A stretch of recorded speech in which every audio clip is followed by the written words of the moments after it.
internet has created a new class of entitled people, Karens. Usually they just end up in viral clips, but sometimes their refusal to listen to reason turns fatal. Here are 6 of the most stupid ways Karens perished, each caused by their own actions.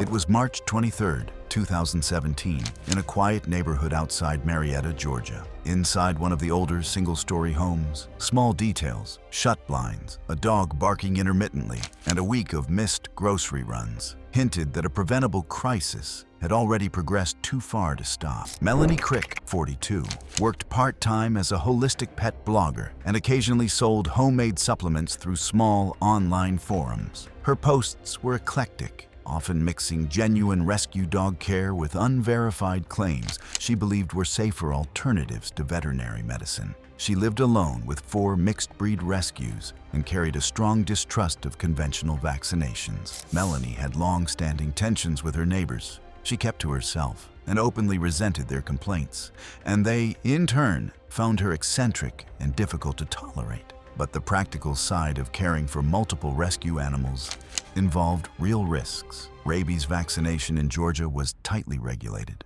and unvaccinated animals were vulnerable to infection from wildlife common in the area, such as raccoons and feral cats. Melanie understood territorial dog behavior, but had little experience recognizing neurological symptoms, which can progress rapidly and unpredictably. In early March, Baxter, a 6-year-old mix, began showing agitation, snapping at empty space and pacing erratically. Melanie interpreted the signs as a reaction to recent dietary changes and posted in online groups seeking detox methods. She ignored repeated online and in-person suggestions to seek veterinary care, falsely believing vaccines could cause long-term harm. Those who tried to intervene later said she rejected any criticism outright, treating warnings as personal attacks rather than legitimate concerns. Neighbors later recalled seeing her restraining Baxter during walks as he jerked his head sharply and produced thick saliva strings, behaviors they had not seen before. By March 14th,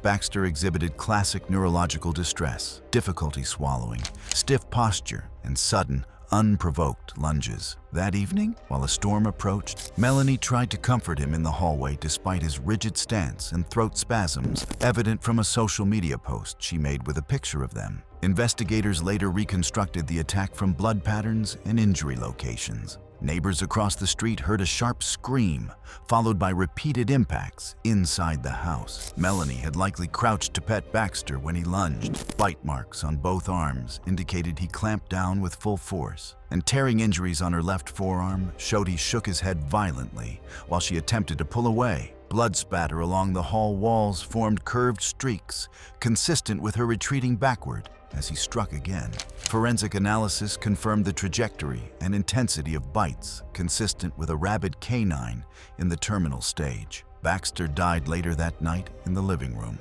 likely from late-stage neurological collapse, after Melanie confined him in a small storage room. Over the next week, Melanie developed hydrophobia, agitation, difficulty sleeping, and intermittent throat spasms. She posted online that stress and lack of rest were causing the symptoms. The incubation period for human rabies, in her case, was unusually short, likely due to multiple bites to the forearms combined with virus load from saliva exposure. On March 23rd, a severe spasm caused her to collapse in the kitchen. A day later, a neighbor, noticing her back door partially open and the dogs barking continuously, called building security, who forced entry and alerted emergency services. Paramedics arrived within 8 minutes and found her unresponsive, with foamy saliva and ongoing laryngeal spasms. Her posture and frothing were consistent with terminal rabies encephalitis. She was pronounced dead at the scene. Post-mortem examination confirmed furious rabies. Brainstem samples contained Negri bodies, and severe encephalitis was present. Untreated bite wounds showed localized infection and bruising from the initial assault. Secondary aspiration pneumonia aligned with the seizure activity that occurred before collapse. Her remaining dogs were quarantined according to state protocols. 3 tested positive and were euthanized, while 1 tested negative and was eventually rehomed through a regional rescue organization. All online accounts and posts were removed by family members to prevent further misinformation after the investigation concluded. It was June 9th, 2014. The morning tide along a restricted stretch of Malibu's coastline moved in slow, uneven pulses, and the wind carried a faint hum from the research facility positioned above the sand. Nothing seemed urgent, yet the posted warnings about unstable surf and fast-moving rip channels suggested a risk that didn't match the calm appearance. Jenna Mallory, 33, worked as a retail floor supervisor who supplemented her income with a small lifestyle blog. She curated images that suggested luxury she didn't actually have, often restaging moments until they appeared effortless. Friends described her as organized, but prone to chasing shots that looked spontaneous on camera. Sponsorship offers came from minor clothing boutiques that preferred photos in visually striking locations, which pushed her toward places that seemed exclusive or dramatic. She understood how tides affected reflections on wet sand and how early light could create a clean gradient behind her.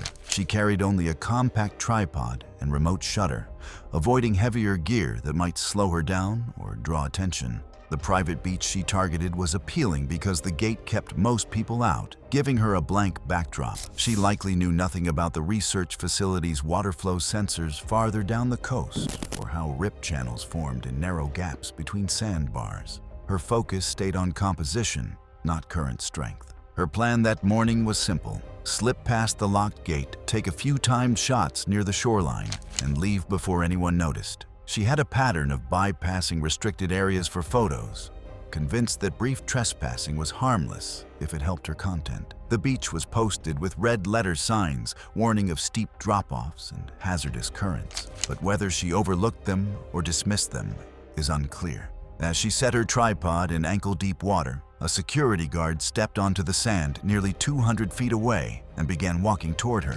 Witness accounts indicate she panicked at the sight of him closing the distance. Instead of returning to shore, she backed farther into the water while adjusting her camera. The guard called out and accelerated, prompting her to move deeper until the waves reached roughly mid-thigh to waist depth, where the rip began to form. She raised her arms in what looked like an attempt to explain herself, but another step placed her directly over a narrow rip channel identified later by lifeguards. The guard saw the shift immediately. A thin line of retreating water gathered around Jenna's legs, and in less than 2 seconds, she was pulled backward off balance. The force of the current carried her under the next breaking wave. The guard radioed for assistance while cautiously moving closer, but she disappeared behind a white line of foam. She surfaced once about 30 feet away, rotating unevenly as she tried to gasp. A stronger surge twisted her sideways and drew her farther out. Lifeguards reached the area within minutes and located her several hundred yards offshore, floating prone. She was unresponsive when brought onto the rescue board. CPR continued through transport, but her pupils remained fixed. She was declared dead. Deep abrasions across her ribs suggested she had been dragged over submerged rock during the initial submersion, and sand was embedded along her left arm. The coroner later listed the cause of death as saltwater drowning with blunt force trauma from underwater impact. Analysis of lung contents showed sand and organic debris, indicating active inhalation during submersion rather than passive water entry after unconsciousness. Afterward, the research facility installed an additional no trespassing sign at the gate. Local reports noted the incident briefly before attention faded, and the beach remained restricted without further public comment. It was October 3rd, 2015. A light, persistent drizzle hung over a residential stretch of Queensland, softening the edges of the recently disturbed soil near a drainage project. The saturated ground and half-finished trench suggested an unresolved hazard that the weather was making worse by the hour. Cheryl Dawn, 57, lived alone in the small house bordering the work site. She made part of her income selling handmade crafts at weekend markets, and neighbors knew her for frequent disputes about property lines, noise, and minor changes to the area. Since her divorce several years earlier, she had grown more sensitive to perceived disruptions around her home. She often viewed nearby construction as intrusive and destabilizing, and she preferred to correct these issues herself. Without outside responsibilities pressing her, her routine revolved around maintaining control over her environment. The trench near her property was approximately 4 to 6 feet deep and only a few feet wide, designed to prevent runoff from pooling around the homes during heavy storms. Workers used simple equipment: shovels, a compact excavator, and leveling tools to keep the channel even. The soil, already loose from previous digging, became unstable after repeated rains, forming pockets where the clay absorbed water unevenly. A person standing inside the trench risked compressing the sides and shifting the layers above them, especially when the walls were visibly saturated. Workers posted temporary barriers as a precaution, but these consisted only of cones and tape, insufficient to prevent human entry or withstand significant pressure. Her frustration with the project had grown since it began, and she blamed the trench for affecting the appearance of her property. That afternoon, the crew left early due to incoming rain, planning to reinforce the walls the next day. Cheryl watched them depart and grabbed a shovel, determined to refill the ditch herself. Despite the posted warnings and the soft ground, security footage from a shop across the street captured her stepping into the trench, estimated at 5 feet deep, as she likely intended to restore the soil line to what she believed was correct. As the drizzle intensified, the mud beneath her feet loosened further. She began pushing soil from the edge down into the trench, unaware that her weight was compressing a softened section behind her. Moments later, her left foot slid inward, forcing her to catch herself against the opposite wall. That pressure shifted the upper clay layer, which had absorbed enough water to hold several hundred pounds of saturated soil per linear foot, sufficient to create lethal compression. Scene reconstruction indicates the collapse initiated at the top edge of the retaining wall, propelling the weight of the saturated soil downward onto Cheryl's upper body.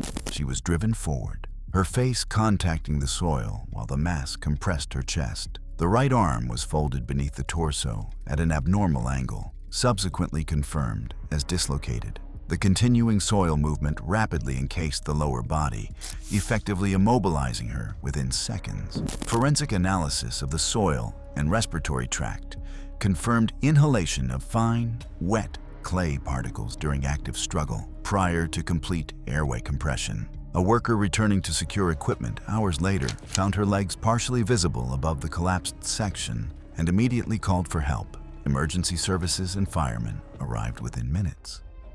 Excavation to free her took approximately 5 to 10 minutes due to trench instability and depth, and by the time of the recovery, they identified no signs of circulation. The coroner determined the cause of death to be traumatic asphyxia from soil compression, with secondary fractures of the clavicle and ribs caused by collapse pressure. Estimated time to death was likely between 1 and 2 minutes due to full chest compression at this depth. Her estranged sister arranged a brief funeral service. Local authorities completed the project the following week without public statements. It was August 22nd, 2013. The town library in central Ohio was quiet in the late afternoon. Nothing appeared urgent or unsafe, yet the open spaces and mobile equipment created conditions where a single misjudgment could escalate faster than anyone anticipated. Linda Halver, 50, had built a modest identity around her local access TV ranch show, where she aired grievances about community issues. A former Parent-Teacher Association president, she was known for assertive speeches and a tendency to amplify minor problems. Her show had fewer than 300 viewers, but she treated each segment as a performance requiring strong visuals. Local access equipment was basic: a compact camcorder, a tripod with worn hinges, and portable lights she rarely used. Shooting inside public buildings required working around furniture and reflective surfaces, which made stable camera placement difficult. The library's rolling ladder, used for reaching top shelves, was designed to stay anchored under body weight, but it could still move if the user shifted too far from center. The library's smooth floor increased that risk. She chose the library that day to record a segment on rising late fees. Staff asked her to stay in designated areas, but she ignored the guidance, insisting she needed creative freedom. A teen volunteer noticed her setting up and quietly recorded her from a distance, providing investigators with clear footage. Moments later, Linda spotted the rolling ladder and decided elevated height would make her delivery more authoritative, despite posted rules restricting patron use. She climbed to the third step, holding her binder upright like a podium. The ladder was already angled slightly off-center, and her movements introduced small shifts. She gestured wide, leaning back as she grew more animated, unaware of the wheels sliding several inches backward under uneven pressure. The teen volunteer later stated that the ladder's base rolled noticeably before Linda noticed anything. As she leaned again, the wheels slipped across the polished surface. The ladder rolled farther back, removing her support. Linda's center of gravity shifted behind the platform, and she fell from roughly 7 feet, rotating sideways. Witnesses heard a single crack when the back right side of her skull struck the corner of a wooden study carrel. She collapsed without bracing, producing almost immediate neurological incapacitation. Blood began flowing rapidly from the long scalp laceration, and her limbs showed brief, agonal movements consistent with severe brainstem injury. A librarian called emergency services, and paramedics arrived within 6 minutes. They found her unresponsive with fixed pupils, shallow sporadic gasps, and a depressed cranial deformity. Paramedics confirmed extensive cranial trauma and initiated assessment per protocol. Death was pronounced on scene. The coroner concluded she sustained a basilar skull fracture extending into the temporal bone with a massive subdural hematoma and brainstem contusion. Neurological incapacitation was effectively immediate. Library staff later removed the study carrel involved, replacing it with cushioned seating to reduce similar hazards. They also inspected other ladders in the library for potential instability. Her family cleared her home studio and donated her camcorder to the library's media section. It was March 19, 2018. A steady drizzle hung over Portland. Inside the narrow hallways, the air smelled faintly of dust and old carpet glue. The building's cramped units and poor ventilation created conditions where a small error with chemicals could escalate before anyone understood what was happening. Tessa Ryland, 29, managed a small DIY craft account with a modest following. She balanced part-time retail shifts with online posting, often turning her cluttered studio apartment into a workspace for late-night projects. Her style leaned toward emotional improvisation, which sometimes resonated with viewers, but also attracted criticism. A harsh comment accusing her of ruining crafting pushed her to attempt something more dramatic to regain attention. The materials she bought were designed for auto body repair, a thick, heat-curing adhesive, and a powdered accelerator that reduced bonding time by triggering a rapid exothermic reaction. Used correctly with ventilation and gloves, the mixture hardened metal in minutes. Used improperly in confined spaces, it produced extreme heat, localized fire risk, and toxic fumes. Her single window and cluttered studio left minimal air circulation and little room to manage spills safely. She mentioned to a friend that she was planning to create a glitter effect by mixing the adhesive with craft materials in a plastic bucket. The idea sounded simple, but required precision she lacked. Evidence indicated that the bucket was old, warped slightly from prior projects, and set on the floor beside stacks of cardboard, synthetic fabrics, and other flammable craft supplies. The risk increased when she ignored the printed warning on the accelerator, indicating it should never contact skin or large adhesive spills, and that ventilation was required. Footage from the hallway camera showed her carrying the containers inside hours earlier, balancing them under one arm while scrolling through her phone. Neighbors later said they heard intermittent banging as she rearranged supplies. She worked kneeling, the bucket between her legs, trying to stir the adhesive while opening packets one-handed. Online tutorials suggested adding the accelerator gradually would control the reaction, but she did not recognize early signs of dangerous heating. Investigators reconstructed that the accident began with a small slip. The adhesive container tipped slightly as she pulled it upright, causing a palm-sized spill onto her left thigh. She tried to brush it away, likely spreading it. The accelerator canister, left open and unstable, fell sideways and discharged several grams directly onto the spill, triggering an intense, rapid exothermic reaction that produced searing heat and localized flames. Witnesses in adjacent apartments reported hearing a scream that rose sharply before fading into gasps. The reaction bonded the adhesive to her skin almost immediately and ignited the synthetic fabric of her pants, melting material onto her leg. Fumes rapidly filled the apartment, leaving scorch patterns and residue investigators later documented. Tessa stumbled into the hallway, leaving strips of melted fabric, adhesive, and skin on the floor. She made it several feet before collapsing near the stairwell. The reaction had largely immobilized her lower body within seconds, limiting how far she could travel. EMS arrived minutes later after a neighbor called, finding her conscious but in severe pain, unable to speak, with deep thermal and chemical burns covering more than 40% of her body. Smoke inhalation had begun affecting her breathing. She was immediately stabilized on scene and transported via ambulance to the nearest burn center for advanced care. However, despite aggressive treatment, she died hours later from acute thermal and chemical injury, compounded by inhalation of toxic fumes, causing systemic inflammatory response and multi-organ failure. Her unit was sealed for decontamination. Several tenants reported chemical odors lingering for weeks, and building management replaced flooring sections damaged during her escape. It was September 2nd, 2016 in Monterey. Heat settled heavily over the craft brewery district. Inside the converted warehouse that housed a small brewery, unfinished service areas created places where a single misstep could escalate before anyone reacted. Rosalia Peredo, 46, called herself a community organizer and often pressured small businesses into supporting her events. Her reputation was a mix of persistence and confrontation, especially when she believed a space did not meet her expectations. She planned a zero-alcohol book club, gathering at the brewery to boost her own visibility, promising the owner favorable online posts in exchange for use of the venue. The brewery was small, with a tap room connected to production areas by a series of hallways originally meant for warehouse storage. The cellar access door, marked clearly for employees, sat directly at the top of a 14-step wooden stairwell near the restrooms. There was no landing at the door.